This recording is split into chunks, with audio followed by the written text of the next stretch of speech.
So balance around the vaccine discussion has been something that's a little bit too few and far between here during COVID. And one of the things that we want to do in this video is discuss the various cases for either vaccination or not vaccinating, as well as how this plays into mandates, because there are certain things that are, I guess, gone unsaid and unexplored in various circles that have been looking at this information. And the idea here is, how can we bring it together? How can we address the most important concerns that people have about the particular stance that they're taking?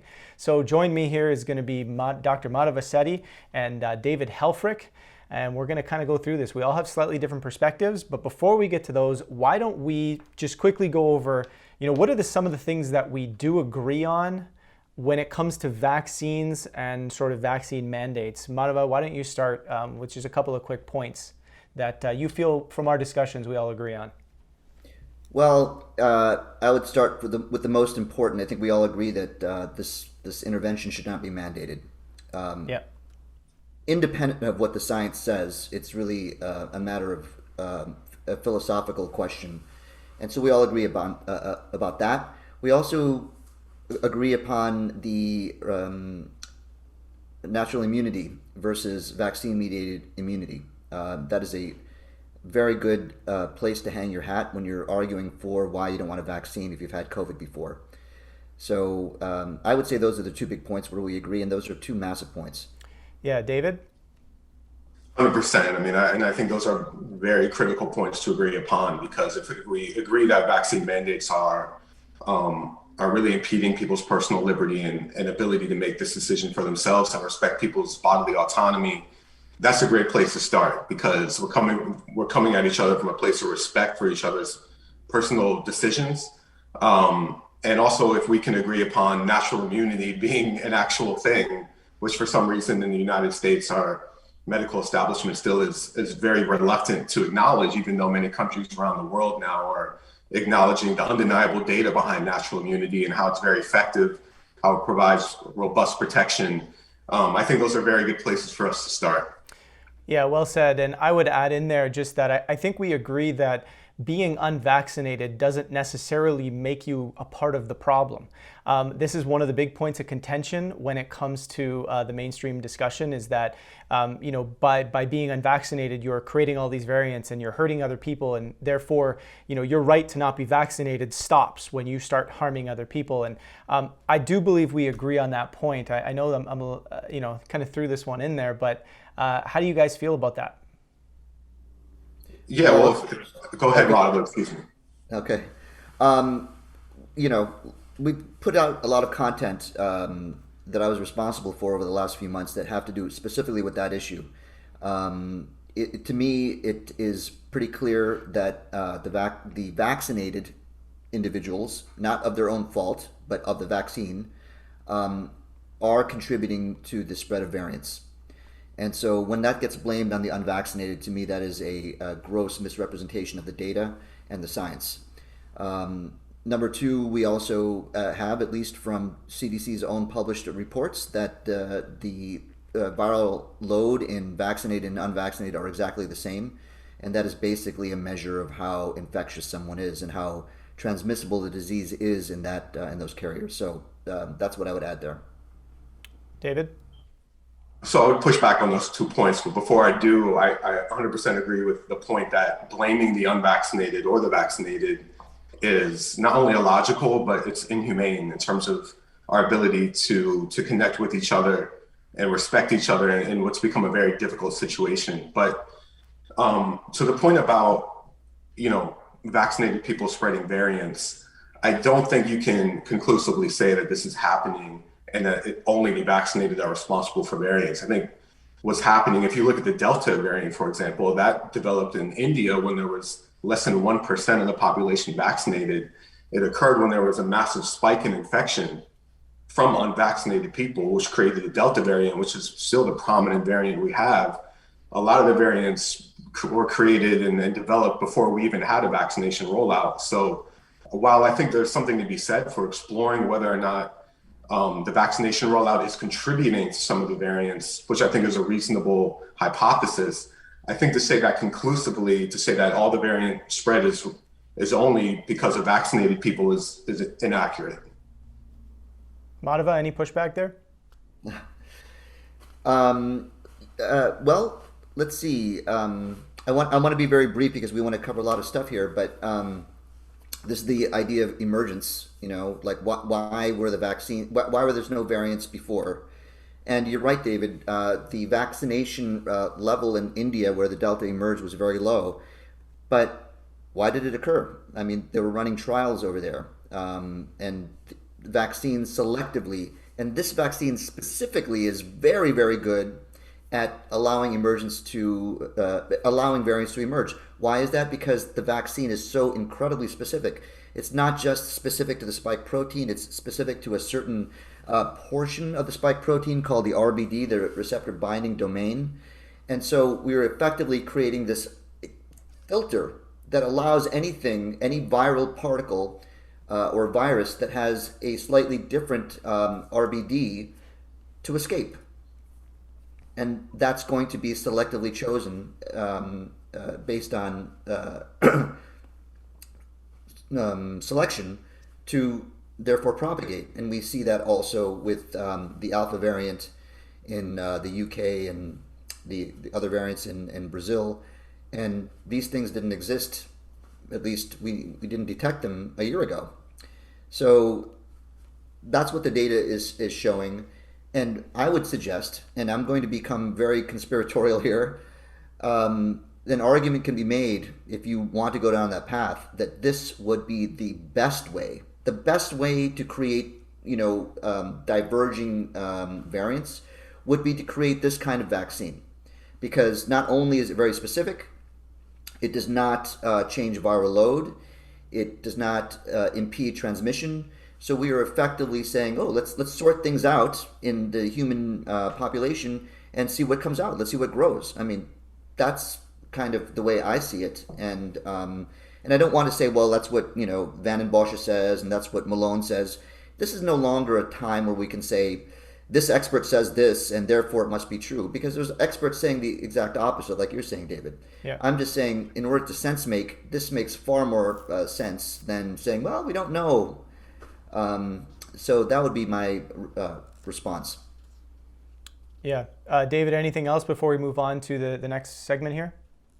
Oh, no, I mean, I think Madhava makes a fascinating argument for it. And again, I think it's a hypothesis that should be explored. I just think that to conclusively state that that's what's happening, I just don't see the data available to substantiate that. But also, I want to make a quick point about the viral load, because I have seen studies that show that, yes, while a vaccinated person gets a breakthrough infection, their viral load, particularly at the onset, is very similar to somebody who's been unvaccinated, which is why it doesn't make any sense to have these mandates, right? However, I've seen a lot of studies that show that the window is shorter in a vaccinated person, meaning their viral load will dissipate and leave their body faster, I think by a factor of 2 or 3 days, which to some people may not seem significant, but that still shortens the window of transmission of opportunity to which that person can spread and transmit the virus. So again, I don't think it's fair to say that the viral loads are exactly the same, because the duration and window of opportunity for transmission is a little bit different in the vaccinated versus unvaccinated based on the studies I've seen. Yeah, I've definitely come across very similar studies, David, looking at it. And I think this leads to one of the main points that's really important to talk about. And I think, at least in a lot of my alternative and independent media colleagues, often this type of nuance is not offered, and I crave it, even when I'm checking in on their work and learning from their work, is the discussion of like, where exactly can we agree where the vaccine is working? Like what about it is actually working? What about it is it actually doing? Versus, for example, constantly saying, well, it does nothing, it doesn't stop infection, therefore it's garbage. Or just saying, well, it's everybody needs to have it on the mainstream side. Everybody needs to have it. It's the only thing to get us out the pandemic, which is just simply not true. So, we kind of need to find that point where we can agree, and that's part of what this discussion is going to lead to. But I do agree that there is some value there that needs to be put on the table so that we as a society can agree upon and understand what the vaccine is actually doing on both, the reducing the severity, reducing potentially the length of the viral load, but then also being able to discuss, how it could be increasing underlying conditions that people have, how it could be potentially creating variants and all that sort of stuff. what I'm hearing so far is there's a desire for nuance. So with that said, Madhava, why don't we get into your some of the assets that you have here to break down your argument? Okay. So this is what I think is the elephant in the room for everyone. And this is coming from our world in data. I hope we can agree that this is a legitimate source of information. And this demonstrates the number of vaccine doses that were administered in very large areas of the world, including, if you see the gray line, which is world, that's the average for the world. And we see, the country of India and the continent of Africa are under vaccinated. And with respect to the world, South America, the EU, United States, I put you in there, Joe, so you wouldn't feel excluded like Canadians usually are. And Israel, which has the best data out there, has the best vaccine. And so what I want everyone to know here is like those areas above the world are over vaccinated, India and Africa are under vaccinated. And so the next slide is how are these areas doing with respect to COVID infections and deaths. The takeaway point here is that all of the areas that were above the world in terms of vaccinations are also above the world in terms of COVID deaths per million people, so the per capita death.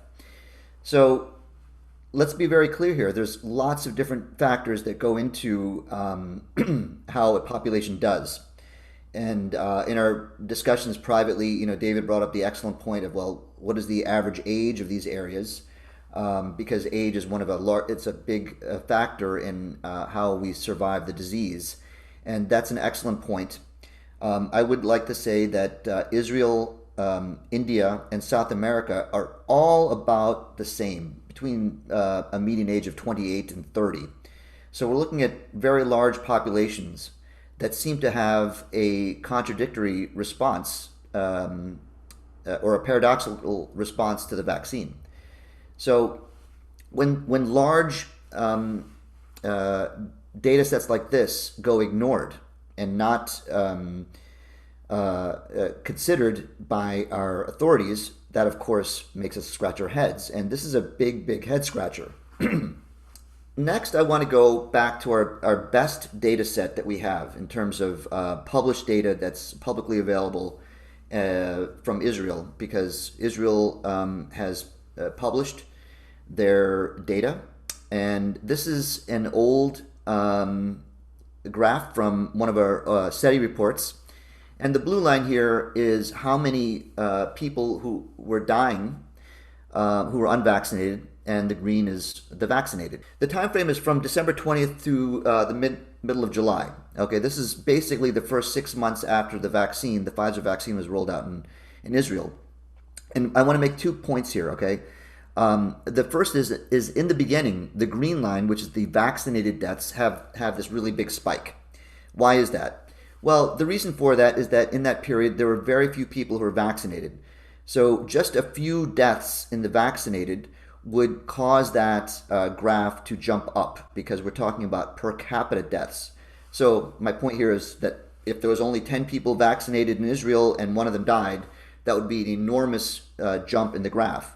So what we want to focus on here is after the vaccinated population starts to grow, after about 5 or 6 weeks, and we have 20-30% of Israel vaccinated, we see a divergence. And this is to your point, that the vaccine is working in preventing deaths. The blue line is above the green line for about 3 to 5 months. And then, as we know, is publicly known, the vaccine's efficacy wanes. And that's why both lines go to zero, or converge at a very low number. Does that make sense? Now, I'm going to show you the same thing, or Joe's going to show you the same thing with hospitalizations. And again, we're looking at the entire population of Israel. We see the same characteristic profile. This is hospitalizations per 100K. Once again, after the vaccines roll out, we see that the vaccinated populations are less susceptible to hospitalization. So same thing. Very good. This now is the deaths and hospitalizations put together of people over 60 in Israel. Okay, so from 19 to age 59 are excluded. We're only looking at the elderly population. What should emerge right away to our inspection is that the difference between the blue line and the green line is smaller. Does that make sense? So that's basically saying that the efficacy of the vaccine in the older population is less than the population taken as a whole. That's what the data shows. I'm not echoing what I heard from somebody. I actually downloaded the data myself, and that's what it demonstrates. So when we start to say, you know, the vaccine is really, really good for the old and the infirm, that's debatable. That's not what happened in Israel, the country that had the best vaccine and a very strenuous vaccination program. To be clear here, this green line is showing more events of death and hospitalization for when we're talking about the elderly population in the fully vaccinated people versus the unvaccinated. Now, over the course of these weeks here, the thing that's changed is obviously the variants, right? At the beginning, we were dealing with different variants than we are now. And yeah, we're still using the same vaccination for the original variant. How does that play into, or does it not play into what we're looking at here? So what we're looking at here is really what happened between December 20th and the middle of July. So the Delta variant in Israel had not emerged yet. Okay, so this is And not up to now. This is still in this from is last yeah, year. this is basically the same data, but we're only looking at elderly people, right? And what I'm trying to push back against is the idea that, well, it's the elderly at least should be vaccinated. And that's not very clear to me. This data at least demonstrates that that's not actually what's happening, at least in Israel. And the point here is that the big spike in the green, again, is right when very few people were vaccinated, but people were dying. So just a few deaths and a few hospitalizations will crank that green line up in the beginning. By week 9, they've converged at the same death and hospitalization rate, and then we see an efficacy of the vaccine. I'm not saying the vaccine is not efficacious against for elderly people. I'm saying that it is mitigated. It's not the difference is not as big. I don't have the numbers specifically, but we can say that if our argument is that the vaccine is much better for the elderly population, that's not really what the data is demonstrating in Israel. Why it's not being addressed, that's another question. But everything is up for an argument right now. Like that's how I'm interpreting the data. And then, as you can see, I'm sorry to interrupt you, Joe, but like by week 29, at the very right hand of the graph, we see that the green line, the vaccinated, is starting to rise faster than the blue line. This is just a tiny few data points, but this is basically where the Delta emerged in Israel in the middle of the summer of 2021. Right. David, do you have any thoughts or questions on this so far? Yeah, so I've seen this data and it's fascinating. It absolutely has to be presented and people should take this into account. The only thing I would say is that, as Madhava mentioned, this is a pretty small data set. It is a pretty small sample size. I don't think this contradicts the aggregate data that shows, by and large, those who are hospitalized, having severe disease and dying are unvaccinated disproportionately. I don't think that's really up for debate, even though we can still acknowledge this data set. What I think this does demonstrate, back to our discussion on natural immunity, is that the vaccine's efficacy waned significantly over a course of six months, to the point where 6, 7, 8, 9 months, you probably are not as protected as you think you are. If you've just had the vaccine, as opposed to having natural infection, you would have much broader protection. But nonetheless, I think that when you look at the aggregate data, to me, it's very clear that most of those people who are suffering severe symptoms, severe disease, and death, hospitalization are remain the unvaccinated, unfortunately. Yes. Well, yeah, that's well said. The point of this graph is really not to say that the vaccines don't work. It's to say that in the elderly, it doesn't seem to be working as good as we think it is. We would expect to see a greater difference between the blue and green lines from about week 9, where the vaccine kicked in, and that's not what we're seeing. So Well, that's what. also, just a quick point in Israel, because I know when I looked at a lot of these studies, Israel prioritized the vaccine rollout for the most vulnerable population. So we also have to factor in that a lot of these people who are getting vaccinated were those who had comorbidities, were elderly, probably even over age 80, and were the most susceptible to complications from COVID-19, right? So it is clear to me that, regardless of vaccination status, if people have comorbidities or if they're exceptionally susceptible to COVID-19, COVID-19 is still going to cause a lot of havoc to people, regardless of whether or not they're vaccinated. But I think to tell those people who have comorbidities, who are elderly, to say, oh, well, there's real no discernible difference, you probably shouldn't get vaccinated, I wouldn't be comfortable, giving anyone that viewpoint.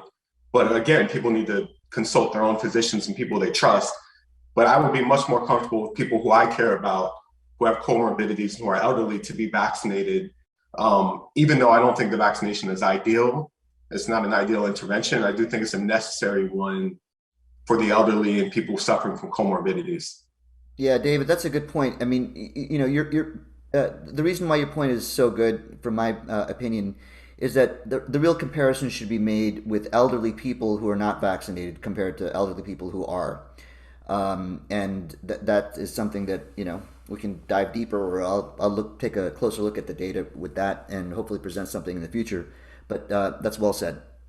So, Joe, I don't want you to put up the other one quite yet. And before we go there, I want to ask you if you have any points you want to make about this. Yeah, so I guess one thought I have here looking at this, and it is kind of in the discussion of broader protection. So whether we're talking about natural immunity or the vaccination, and we're talking about broadness of protection against perhaps future variants and so on and so forth, it seems as though those who have been previously infected, aka they have natural immunity, seem to have a greater protection against future variants than the vaccinated. Could that be a factor that we're seeing in this particular graph when we start to see the lines diverge there? At the very right part of the graph there, where Yes. it could be. We're looking at a small set, but the point is good. This is the point that we all agree upon, that natural immunity is robust, and it's from a scientific perspective, it should be robust. It's more robust for the reasons that we brought up before. I mean, you are generating antibodies to all parts of the virus, not just one tiny part when you're naturally infected. So, and this was predictable months and months ago, and I believe we even hit upon that right at the beginning of the year with another segment we did called "Making Sense of the COVID Vaccine." It We should have predicted it. It seems that's what's happening right now, and we agree upon it. So, Yeah, and definitely, and also based out of Israel, their data recently in August showed that those who had prior infection were 27 times less to experience reinfection than those who were only vaccinated. So, that demonstrates significant protection, broader protection, which is undeniable. I mean, I don't see any utility or any use in anyone trying to claim that natural immunity isn't powerful and isn't broad. Doesn't make any sense. Do we agree then, can we add to what we agree upon, that those who have had COVID previously and recovered, should they be vaccinated regardless of what their comorbidities might be? I say no. And what is that based on besides just this, logical explanation? And, you go to the Pfizer interim data, and the one cohort that did worse after being vaccinated were the ones that had prior infection. So all of that put together means, no, don't get vaccinated if you've had it before. Um, it's undeniable that that's what's happening. Yeah, well, I would agree for the most part. I mean, I can use my own personal example. So I got vaccinated with Pfizer, about 8 months ago now is when I had it. I recently had a breakthrough infection. Now, granted, I've been to Florida, I've been to Colombia, I've been to the United Kingdom, I've been to Germany, all in the past couple of months. So I was throwing myself right into the vector of transmission, basically assuming the risk. Came home, had weekly tests, and had a breakthrough infection. Thankfully, it was pretty mild compared to, what I understand most people have had. Still a symptomatic COVID-19 case, though. But my personal view is there's no way I'll be getting a booster shot. It doesn't make any sense for me, given that not only do I still have some of the residual protection from vaccination from Pfizer, 7, 8 months ago, but now that I've had a recent case, I mean, I'm really broadly protected. So the idea that somebody would want to give me a booster shot where most of the world still hasn't even had an opportunity to have their first shot, to me is just senseless public health policy that really flies in the face of science and common sense. David, I kind of want to push back on one of those points you made there just a little bit with regards to the statement of your case was more mild than what you've heard a lot of people have.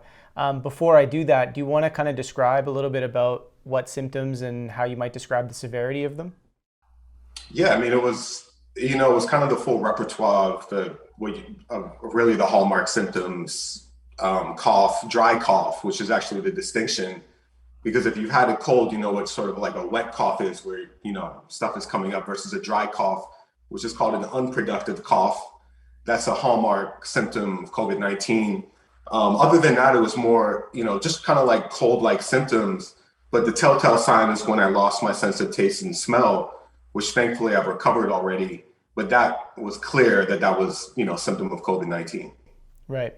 Yeah. So you said that you feel, you've had the symptoms less than what most people, and where I take issue with that is I'm really not sure what symptoms most people are having.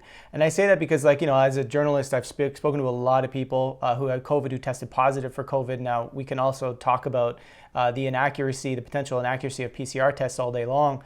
Maybe these people never had COVID, we don't know. But I do know some people who've had it severe, but I know a lot of people who kind of just, it was almost nothing. And a lot of these people are unvaccinated.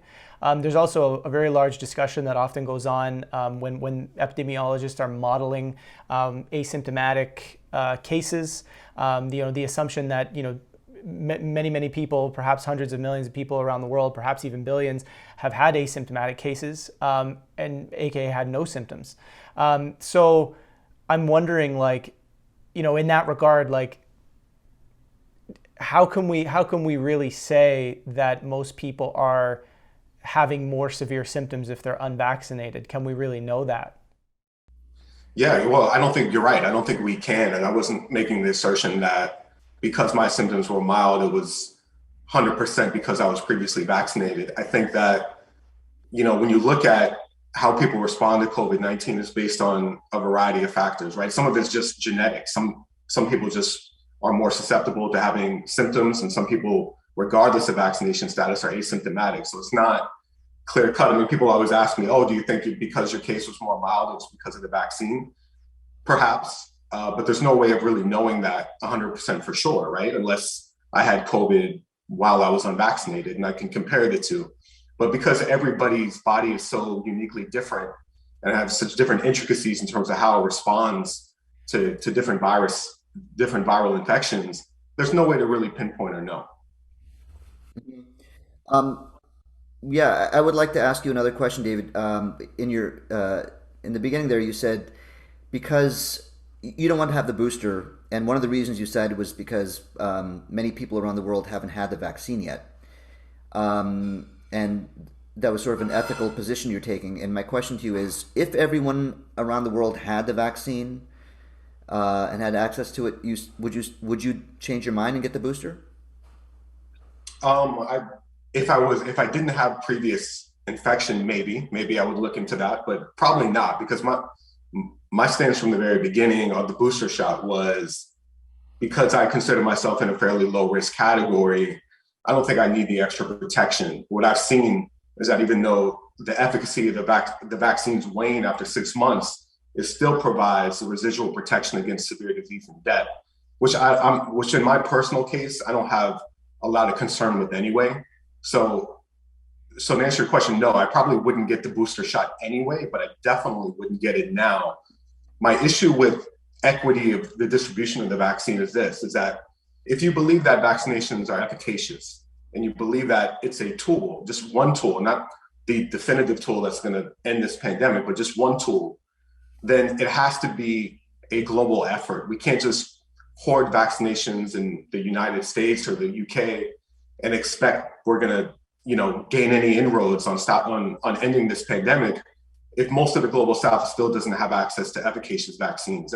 That's my viewpoint. So because we live in such a transient world, people are traveling. I mean, I've been in, 5, 6 different countries in the past few months. This is a global problem. We're not going to solve this by just the wealthiest nations hoarding vaccine supplies. Right. And just to put it on the table so that we have this for people who are wondering, David, what was your initial motivation to being vaccinated in the first place? Yeah, so for me, it was the chance to mitigate spread to more vulnerable populations, mainly people in my family who I'm around a lot, who are elderly. I'm around them on a day-to-day basis.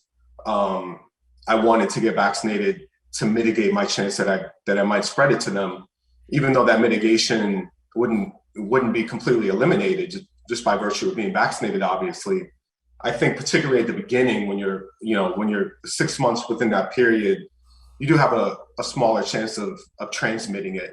But also because I travel a lot, I wasn't comfortable with the idea of, being an unknown carrier of COVID-19, bringing it to another country. So I wanted to mitigate my risk of doing that, even though I was fully aware that being vaccinated doesn't eliminate that risk. Right. And to be fair, 8 months ago, I think we knew a little bit less about how much vaccinated people would spread COVID versus what we know now. So, it's easier now listening to it and saying, hey, David, don't you know that vaccinated people could spread it just as much? But back then that wasn't as well known. I just wanted to put that on the table as well. Yes. Joe, and I just wanted to say one thing about this, because while we all know here that I'm against the mandates, right? I think individual liberty is paramount. Bodily autonomy is non-negotiable. My decision, I didn't choose to get vaccinated for me per se. If I was just living in my house and never saw anyone, I wouldn't get vaccinated because or if I was just going out and about and wasn't around family members who were more vulnerable, I probably wouldn't have gotten vaccinated. But I do think when we look at something like the pandemic, even though we champion individual liberty and bodily autonomy, we are still part of a community. So I think it is important to keep that in mind, that some of our decisions should not just be solely based on individual liberty, right? If we feel any responsibility to our greater community, we can debate whether or not, that's a legitimate reason for people to get vaccinated, because ultimately vaccination is a personal choice and, it should be a choice about personal health.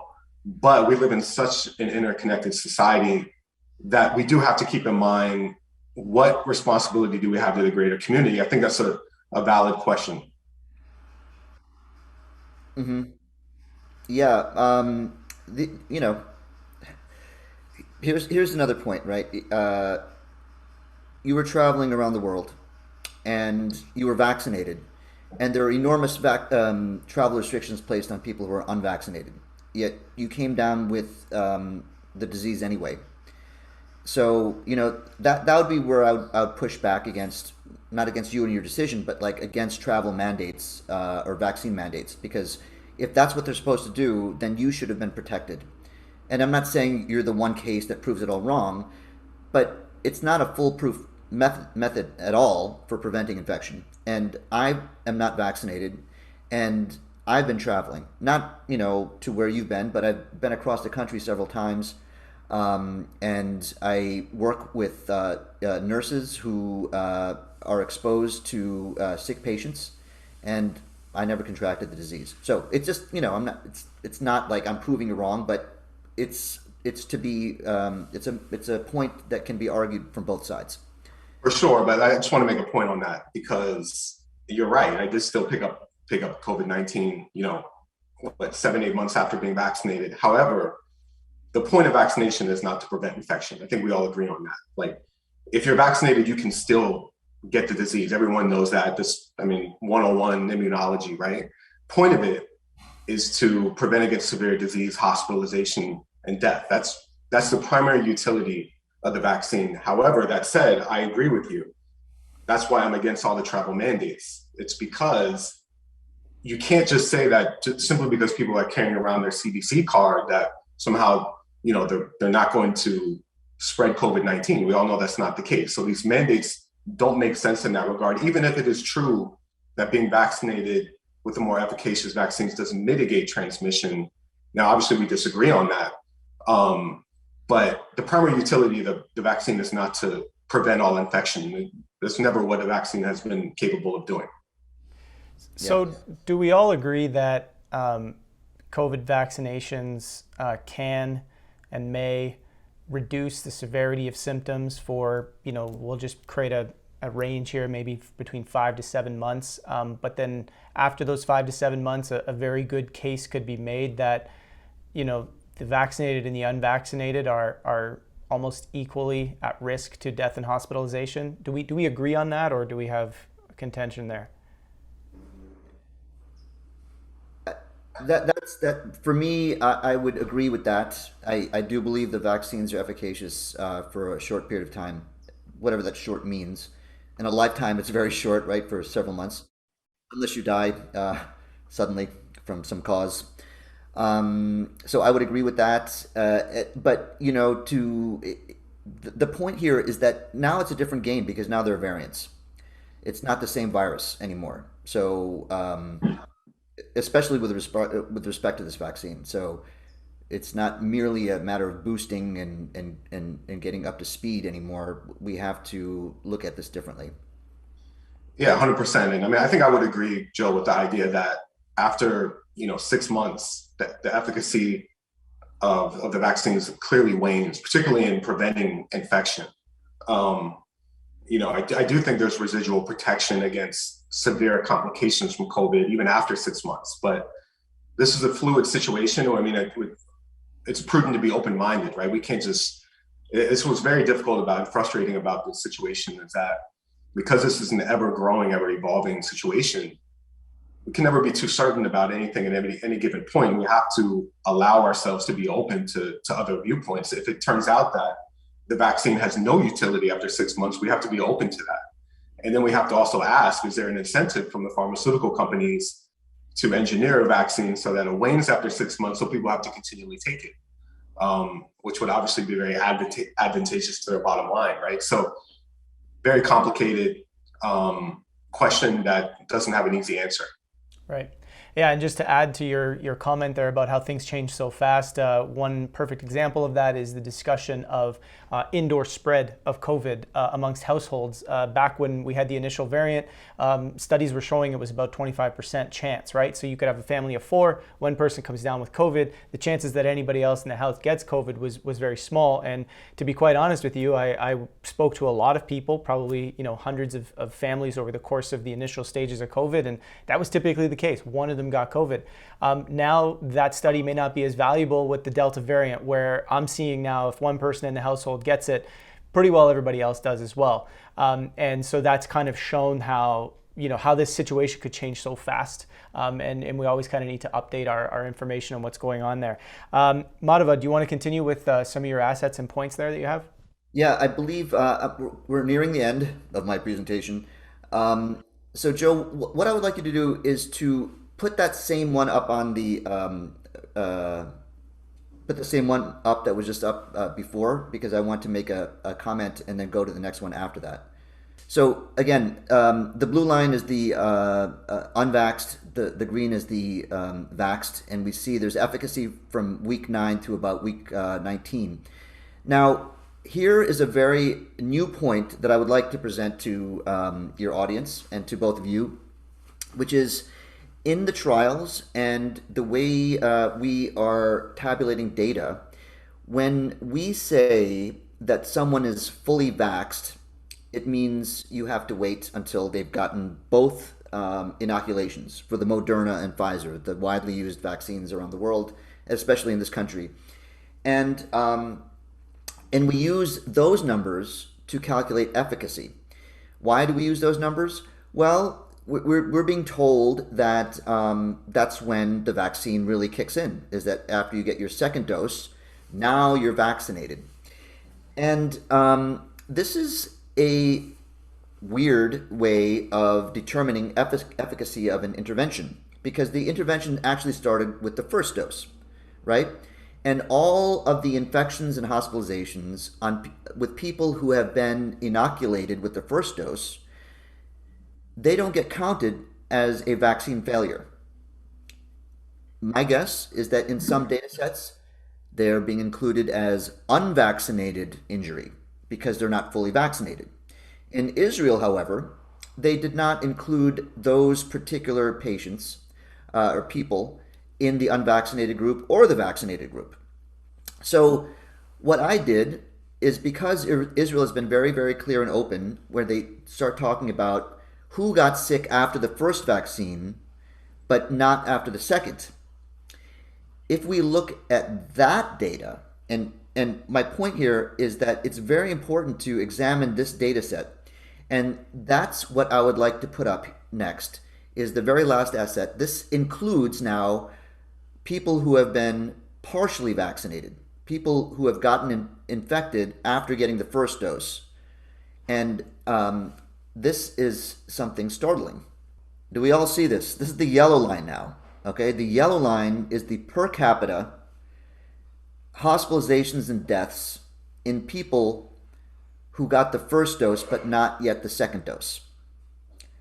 You can see that it's higher than anything up there. The green and blue lines have been flattened because of the scale, because now we have this new group of people, a very, very small group of people, because they're in the process of becoming fully vaccinated. And their death rate and hospitalization rate exceeds both the unvaccinated and the fully vaccinated for the entire period. This does not mean that that there's a huge amount of deaths and hospitalizations. This is a very small group of people that are transitioning between being unvaccinated and vaccinated. So this is something very, very important to examine. We can all agree that those numbers are higher.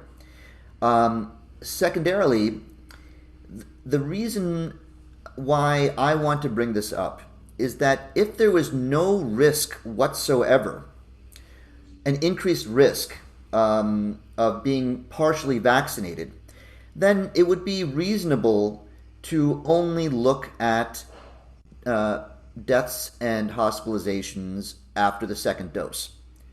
However, from the very beginning, and this is something that you and I talked about, Joe, back in December, is that there were researchers and virologists and epidemiologists talking about this vaccine and talking about something called pathogenic priming, which is where we've seen in animal models that were inoculated with coronavirus vaccinations that they were very, very well protected when we looked at their antibody levels. So they had a great response, yet when they were exposed to the virus, they died, or they got very, very sick because their immune system had this exaggerated response to the virus, and they died basically of an immune-mediated injury. Their immune systems were hyper stimulated, and these are humans now we're looking at. That's the yellow line. That is something that is another distortion that's coming from our medical authorities when we ignore that cohort of people who are in transition and do not include them as injuries, because they're just being ignored. And in some cases, they're being thrown into the group of unvaccinated deaths. You see what I'm saying? Yeah. So you're saying the issue there is there's clearly something that's going on during this period for this small group of people, and it's not fair to just lump it into the unvaccinated because they're going through the process of being vaccinated, aka some intervention is changing the situation for them. Yes, correct. And, if we were to be fair, this would be a risk that you would take. You're going to be part of that cohort if you decide to go through the two-dose regimen. And how is this playing out in the world? We don't know because our epidemiologists are not including it properly. And it doesn't make any sense to me that we just sort of turn our heads away from looking at this fairly. And this is another reason why I believe that the vaccine's efficacy is being exaggerated, and the risk of remaining unvaccinated is also being exaggerated. This is yet another distortion that's being placed upon the data and in our interpretation of it. Right. David, any thoughts? Yeah, I mean, again, it's another fascinating data point. But I think Madhava touched upon something very important as we look at the overarching kind of issues around this pandemic, the data itself. I think there's so many instances where the data is problematic. And I want to point out just a few, because I think you both mentioned, like Joe, you mentioned in Canada, sort of the exaggeration of the dangers of COVID, or, attributing a death to COVID when it probably was from brain cancer, right? And I think in the US, a lot of people have made the argument that, COVID deaths are being over exaggerated.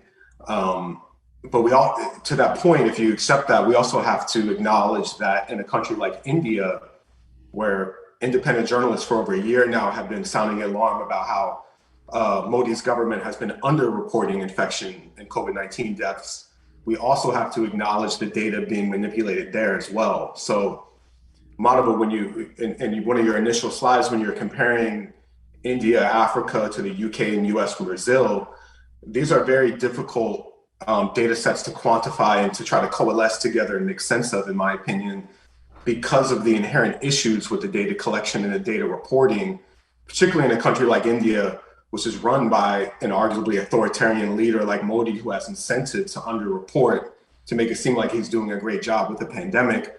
I don't think any of us would trust the data that comes out of China, right? And this is why I have an issue with sort of apple and oranges comparisons, because if we look at, as Madhava, you mentioned our discussion about median age and why that's so important. So when we look at Africa, for example, which was also listed in one of those charts, I mean, it has the lowest population mean age in the world, right? And I think its low COVID-19 mortality rate has far more to do with that than its vaccination rate. But when you look at countries with the highest mean age in the world, it's Italy, number one, Spain, number two, the UK, number three, the US, number four. These are the oldest populations in the world. So naturally, they would be suffering from far more complications from elderly people who are more susceptible to cardiovascular disease, et cetera, et cetera. So what I think is helpful, if we can try to compare apples to apples. So let's look at a couple examples. One is Bahrain and Qatar, right? So they're both highly vaccinated countries. Qatar has been vaccinated with Pfizer exclusively, while Bahrain has been vaccinated with Sinopharm, which is the Chinese vaccine. The disparity in the results in those two countries is vast. Qatar is experiencing lower infection rates and very low mortality rates compared to Bahrain, which has spiked infection rates and spiked mortality rates. So this is also a point that not all vaccines are the same. Some are more efficacious, some work better than others. So when we're comparing vaccinated countries versus unvaccinated countries, we also have to acknowledge, are there different vaccines being used? Like in South America, for example, in Peru and Chile, they're also using Sinopharm, and they're also using less efficacious vaccines that aren't really staving off transmission and aren't really helping them in terms of their hospitalization rates as well. Another apple-to-apple comparison, if you look at the EU, right, the European Union, it's a 27-member state. The least vaccinated country in the EU is Bulgaria, but they have the highest COVID-19 mortality rate. The second least vaccinated country in the EU is Romania. They have the second highest COVID-19 mortality rate. These are data sets that are a little bit more homogenous in terms of trying to understand because the reporting in the EU, for example, a 27 member state, is a little bit more consistent in terms of its reporting than trying to compare India and Africa versus Brazil, for example. So all that being said is that I think it's important for us to really dive deep into the data and try to understand these intricacies, because it's very difficult. And to be fair, I think in the US, our public health infrastructure and the medical establishment has made it as difficult as possible, and I think purposely complicated, for people to try to make sense and understand the data, and I think unnecessarily so. So I think people have good reason to distrust the medical establishment, based on how they've conducted themselves over the course of this pandemic. Because for most people don't have the time or the access to even understand and parse through this data. So it's really difficult to make sense. Yeah, that's well said. Good points. I agree, David. No, that well said. It's difficult, and I don't know how to proceed here, but here's what I would like this, and we can include this or not, but I would suggest that if we looked at that last slide and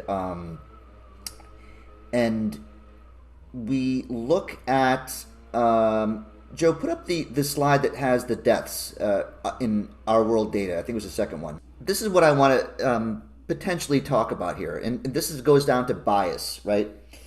And I would say, like, we all know here that Israel and the United States and the European Union have the highest vaccination rate, okay? Saw that those particular areas, the United States, the European Union, and Israel, were right on top of, let's say, India and Africa. We would be more likely to say, well, gosh, the vaccines really aren't doing anything. You see what I'm saying? But because they actually move in the opposite direction, we immediately jump to, well, there's got to be something wrong with the data. And I may be making too many assumptions here. Like, we're being very objective here, but what I'm trying to introduce to us is that we have an inherent bias to thinking that the vaccine should be doing something good. And I'm not sure if I made that point correctly or not. And tell me if you think I'm jumping to too many conclusions. But when we see this flip, it makes us more skeptical of the data, as opposed to skepticism around the vaccine. I'm just saying that is something to keep in mind as we're looking at things. And I'm not at all dismissing what you're saying, David, about the confounders here. Yeah, no, 100%. I mean, I think that's a good point. But I think when we look at vaccination worldwide, it's not as if the overwhelming population in the world is vaccinated. I think right now it's 43% of the world has received one COVID-19 vaccine. So, and also, Amadou, when you say that these are the most vaccinated countries in the world, I mean, there are countries that are significantly more vaccinated than the United States, for example. We're certainly not number one. I mean, now a lot of those countries are smaller countries, but some countries have achieved 80, 90% vaccination, which the United States will never achieve, right? Yeah, and again, these are all interesting points to consider. And I think some of the stuff that's come up here, at least I want to go back and think about a little bit more deeply as well. It's really hard on the spot to make really meaningful retorts, if you will, to stuff. And I think this is where we have this culture where it's like, well, you didn't have an answer, or someone they're watching doesn't have a quick comeback, whatever side of the argument, and suddenly it's like, okay, well, game over. As opposed to, this is what should be happening, right? This discussion that takes us deeper and deeper and deeper, hearing from different voices, getting different pieces of the puzzle, getting different ideas. I heard a internal discussion within a healthcare industry. There was one of the counties here where I live is Grey Bruce, and they brought together a number of their physicians, ER workers, anybody who was within the healthcare industry, and they had this sort of closed door Zoom meeting for the county where they were expressing some of the new ideas around vaccine mandates, what was to happen, what you need to do. Here's some of the new data, et cetera. And one of the healthcare workers, she was an ER practitioner, she secretly recorded the entire thing. And listening to it was interesting, not so much because of the controversy that took place, but also hearing the way they were going about the conversations behind closed doors between just physicians and not the public. And what I found interesting about it was the idea that, even these physicians were talking about how, public policy right now, they're not even bothering to offer nuance whatsoever to the public. They're not even trying. They're not even making an effort, because their goal right now is, and this suggests some of their bias, but the physician was essentially saying, this pandemic is so bad, it's so problematic that we have to just do what is going to affect the lowest common denominator, the easiest, which is just here's what we're doing. We're not going to bother to talk about it. We're not going to offer nuance. This is what's happening, period. Dr. Killian, I would say probably in a pandemic, some of those pieces that you think would be there when you have lots of time to review stuff and that kind of stuff, over time for research, et cetera, and running this all out,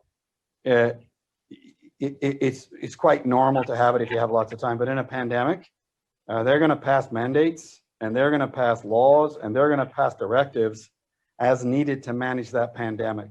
And some of those things that they do will feel like they're infringing on or taking shortcuts or taking, a quicker move left or right. They're doing that directly to save lives. And they're probably communicating in a way that makes it as simple as absolutely possible. They're probably not thinking about how they might communicate with an infection control specialist or an emerge doc or a lawyer. They're thinking, this is the directive we have to make. It has to be at a grade 5 level. It has to be very straightforward for people to understand. And that's how they put them out. And so the trouble with that culture is we are playing to the lowest common denominator. So, it's not to say that some people are more, we're not trying to say who's smarter than who. We're just trying to come to the realization that there's many of us in society who like to critically think, who like to look deeper, who like to, understand nuance. And when we don't get that whatsoever from the mainstream media, mainstream culture, government policy, government discussion, we think there's a massive issue going on. So we start to look into it, and I think this is another one of the key issues, is that the general public seems to be making significantly better points, arguments, bringing different ideas to the table than the government. And unless the government starts to acknowledge that what they're offering is garbage, to be quite honest, we're not going to get anywhere, because it's now just turning citizens amongst one another. So there's a big cultural change here that I think has to occur, where politicians have to stop playing stupid, and we have to start speaking more honestly, more intelligently, more transparently, including larger discussions. I don't think playing dumb is leading us anywhere. Very well said, Joe. And to your point, I mean, in the US in particular, what does that do, right? It creates massive mistrust in these institutions when people know that they're not being honest, they're not being forthcoming, and they're leaving no room for nuance. I mean, this is typified by the natural immunity discussion, where for months, years now, it's been 18 months that the public health establishment in the United States has said, natural immunity, we don't think it's very robust. It's not significant enough, to where their blanket statement has been, just get vaccinated, just get vaccinated, just get vaccinated. There's nothing else you can do. There's nothing else that matters here other than your vaccine status, which now even Dr. Anthony Fauci now is backtracking and saying, well, maybe we should actually study natural immunity and look at it again, as if, which again, is just going to lose people at exponential rates to where they have no trust in our institutions. Yes, I want to add to this. This is a really good point, because it's bringing us full circle back to natural immunity, where we agree upon. And what you've just brought up here, both of you, is about trust with our authorities, ignoring basic tenets of immunology with natural immunity. Let us for a moment venture off into the idea that what I was presenting before was the fact that the vaccinations are causing the variants. Okay, I understand that we don't necessarily agree upon that, but if we find that to be true, what is going to stop new variants from emerging from new boosters? Because we're making very specific vaccines, and the variants keep emerging, and then we boost other people. What is going to stop the cycle? The only thing that is going to stop it is broad natural immunity in a large sector of the population that can become infected, fight it off, and then remain immune to any other variants. So as we twiddle our thumbs here and saying, well, we don't know, and Fauci says this, and we can agree to disagree, and we still start having attrition with the unvaccinated swath of the population, we could be thinning out our buffer to something that could actually stop this pandemic. That might be the answer. So it's not merely a matter of let's tell the right story and be honest. We could be really jeopardizing any possibility of emerging from this pandemic if we keep vaccinating people. That's a huge epidemiological question that has to be answered. I wanted to sort of summarize this with probably one of the most poignant, or I should just say the most common point that comes up in sort of the mainstream discussion around this. And I just, some of this has already been discussed. I just want a quick summary here from both of you. If the average person paying attention to a lot of mainstream discussion, they will say, and David, you brought this up as well, this is about getting vaccinated for the larger community. That's what this is about. I'm getting vaccinated to protect other people. I'm doing my part, and the unvaccinated are not doing their part. What is in your view, how would you guys respond to that question in both scientific terms, but also potentially personal views? Well, in my view, Joe, I think I would never make a blanket statement and saying, hey, listen, getting vaccinated means that you're protecting your community. I think it's a tool, but I think really what's not being discussed here is strengthening people's immune systems through healthier lifestyles and healthier practices. Because regardless of whether you're vaccinated or not, at the end of the day, the risk factors as to whether you're going to deal well with COVID-19 are really based on a lot of personal health decisions, some which are out of people's control. I mean, some people are just born with immunodeficiencies, and they need to be protected. And that's why I don't think it's a reasonable consultation to somebody to say, hey, don't get vaccinated, just go, if you get COVID, you'll be fine. That may be the case for some people who are fortunate enough to be healthy, right? But for a lot of people who are very vulnerable, I don't know if you want to just ask them to roll that dice, because COVID-19 is pretty nasty. I mean, I felt it. I can see how for some people it would be very problematic. So in the sense of the community vein, we have to understand that some of us are very healthy. Some of us have built amazing lifestyle practices to probably be the most effective defense against any virus, while others of us are not in that position. So what does that mean? What duty do we have to the community? It's a difficult question. But I do think that somebody who's looking at this and saying, like, if they're working in a hospital or they're working around elderly people and they get the vaccine saying, I want to mitigate my transmission, one, I think there's legitimate science to back that up, even though the vaccine is imperfect. Two, I think that's a sentiment we all can agree is a good sentiment to want to protect your community. We can argue, against whether that has real world efficacy. I would argue it does. I know you may be on the other side of that argument, but I do think we always have to balance the sense of individual liberty and civil liberties, my own personal rights, which I obviously stand for, with our commitment to our community. We have to balance that. Well said. Madhava? I think it's pretty clear. I don't think there is, we can disagree about what the science says, and we should. We can cite so many examples in the past where the medical establishment has made the wrong decision about what is best for us. we see the memes, right? Like DDT and what cigarette did your doctor recommend that you smoke in order to, remain healthy? We see this.